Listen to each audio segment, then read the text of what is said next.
kita nonton kali ini berjudul Romance Doll atau Boneka Cinta. Dari judulnya aja udah kebayang ya kira-kira gimana alur cerita dari filmnya. Jadi langsung aja deh kita tonton yuk. Mulai cerita dari 10 tahun yang lalu, saat seorang mahasiswa yang baru lulus bernama Kitamura mendapatkan sebuah pekerjaan nih dari temannya. Saat dia masuk, dia pun terkaget-kaget karena temannya memberikan pekerjaan di sebuah pabrik pembuat boneka cinta. 後でホールをつけるのよ。ホール。 Pabrik ini bukanlah pabrik yang layak dan bahkan bisa dibilang ini adalah pabrik yang usang dan sudah tua. あ、北村哲夫です。 Di pabrik ini pun hanya tersisa 2 orang, yaitu Bibi dan perancang model boneka yang bernama Kinkin. Walaupun di dalam hatinya menolak, tapi karena si Kitamura ini butuh duit, dia pun terpaksa menerima pekerjaan di pabrik ini cuy. Hari demi hari Kitamura pun dibimbing langsung sama Kinkin untuk diajari cara membuat boneka cinta yang sempurna. Namun, masalah pun muncul. Bos pabrik tempat mereka bekerja ternyata tidak menyukai hasil boneka yang dirancang sama Kinkin dan Kitamura. まず胸な。胸がリアルじゃねえ。 Terlalu gede, kata si bos. Oleh karena itu, Kinkin dan Kitamura mempunyai ide untuk menyewa model supaya mereka dapat nih lekukan gunung kembar yang sesuai sama seperti manusia asli. Supaya lebih mudah mendapatkan model, mereka pun berpura-pura melakukan hal ini untuk kepentingan medis. 美術モデルの小沢園子と申します。 Singkat cerita, datanglah seorang model bernama Ozawa. Familiar banget ya namanya. 大当たりじゃねえかよ。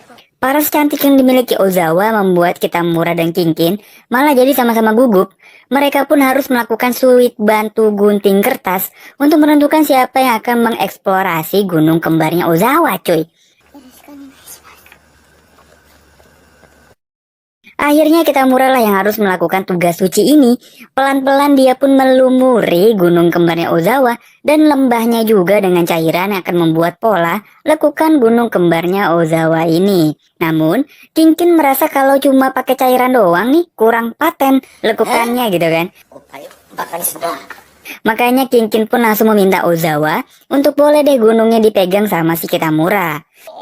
北村に触らせて。 Dan ajaibnya, Ozawa ini setuju cuy, karena sampai saat ini, dia masih ngerasa kalau hal ini tuh cuma buat medis.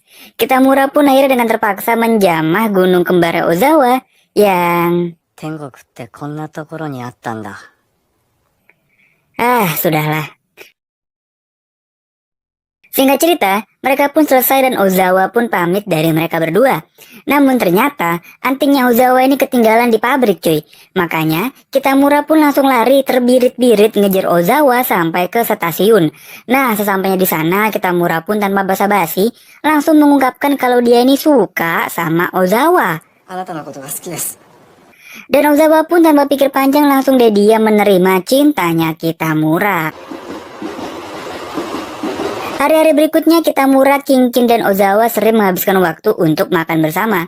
Karena sampai saat ini Ozawa masih ngira kalau Kitamura ini kerja membuat medis.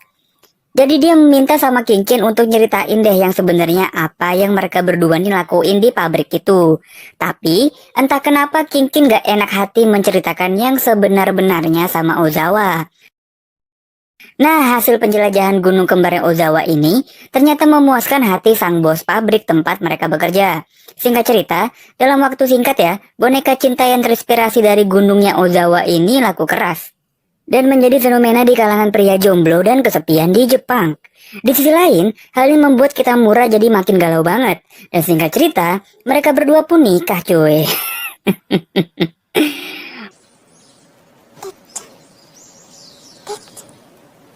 Walaupun pada awal pernikahan mereka bahagia, karena memang sebenarnya mereka ini cocok loh cuy kalau dilihat-lihat ya kan. Namun karena kesibukannya dan tingginya permintaan boneka cinta, jadi membuat Kitamura nih nggak punya waktu lah buat bersama Ozawa. Pas ada waktu, Kitamura pun udah kecapean duluan. Hal seperti ini terus terjadi sampai 4 tahun pernikahan mereka. Ditambah rumit karena Pak Kinkin harus meninggal lebih cepat cuy. Yang membuat sekarang Kitamura otomatis menggantikan posisinya dia. Walaupun Kitamura dibantuin sama anak baru. Tapi ternyata anak baru ini malah nambah masalah baru. Data-data penelitiannya si Kitamura dicolong terus dibocorin ke perusahaan saingan mereka cuy. 少し考えさせてください。 Di sisi lain, istrinya dia nih si Ozawa makin kesepian karena suaminya makin pusing mikirin boneka-boneka itu. Nah, bukannya memperbaiki hubungan sama Ozawa, si Kitamura malah banyak menghabiskan waktu sama perempuan yang ia temui di arena bermain, cuy. Lalu mereka karaokean tuh sampai tengah malam. Pas Kitamura pulang, dia nggak nemuin istrinya. Yang dia temuin cuma secari kertas dari Ozawa yang bilang kalau dia menjenguk ayahnya yang lagi sakit. Dan tiba-tiba, Ozawa ini pulang dalam keadaan mabok dan digandeng sama laki-laki lain. Wah, makin ribet deh kalau gini ceritanya. Makanya mereka berdua pun duduk nih, dan mereka pun saling mengungkapkan kehilafan mereka masing-masing.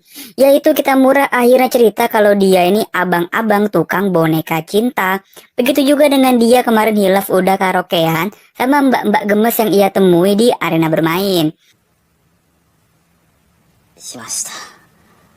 Begitu juga dengan Ozawa yang mengakui kalau kemarin dia digenjot sama cowok lain.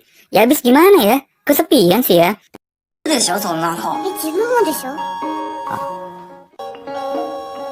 よくあるやつです。 Tapi ternyata ada lagi nih selain perselingkuhan yang mereka lakukan. Ternyata Ozawa ini menghidap kanker lambung, cuy. 私ね、がんなの。 Berkali-kali dia mau cerita ke Kitamura, tapi si Kitamura ini sibuk banget ngurusin boneka-bonekanya dia.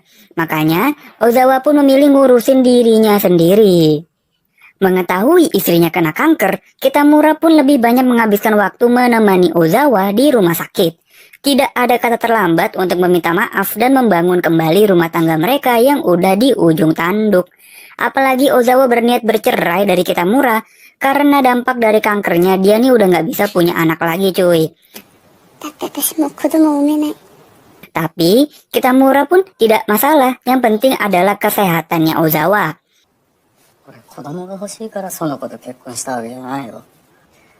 俺はその子と一緒にいたい。 Singkat cerita, Ozawa pun sudah lebih sehat dan dia pun bisa lah jalan-jalan bersama Kitamura. Namun sayangnya, hidup dan mati di tangan Tuhan. Penyakit Ozawa semakin lama semakin parah, cuy. Jadi seakan-akan Ozawa hanya tinggal menghitung hari aja nih buat hidup di dunia yang fana ini.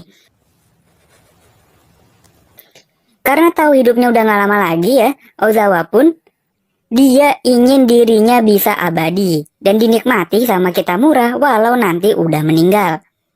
Akhirnya untuk menuruti permintaan istrinya, Kitamura pun mulai tuh mengeksplorasi bagian tubuh istrinya, cuy. Dari berbagai bagian tubuh dia inget-inget tuh lekuk tubuhnya Ozawa, terus dia bikin tuh bonekanya di pabriknya dia, cuy. Tapi semakin lama semakin berat rasanya bagi Kitamura untuk melepas Ozawa yang makin diserang kanker. Singkat cerita, atas rasa cintanya Kitamura pada Ozawa, dia pun menyelesaikan boneka cinta yang terinspirasi dari istrinya sendiri. Dari rambut, bibir, semuanya pokoknya dibuat semirip mungkin kayak istrinya.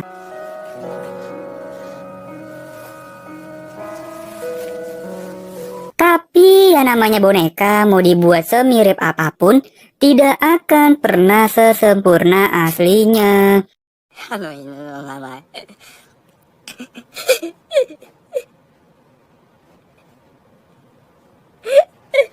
Boneka buatannya Kitamura ini dinamakan Sonoko, sesuai nama istrinya. Lalu boneka ini pun dijual secara terbatas di pabriknya dia. このドールの価値がわからねえやつは。 Karena memang bentukannya bagus banget ya, dan sangat nyata, produk ini pun laku keras hanya dalam hitungan detik. Makanya, teman-teman Kitamura pun langsung berpesta dan Kitamura pun akhirnya menyadari kalau istrinya si Ozawa Sonoko adalah istri yang luar biasa. Film pun selesai. Terkadang kita memang sadar sesuatu yang penting dan berharga, ya di saat hal tersebut sudah nggak ada, cuy.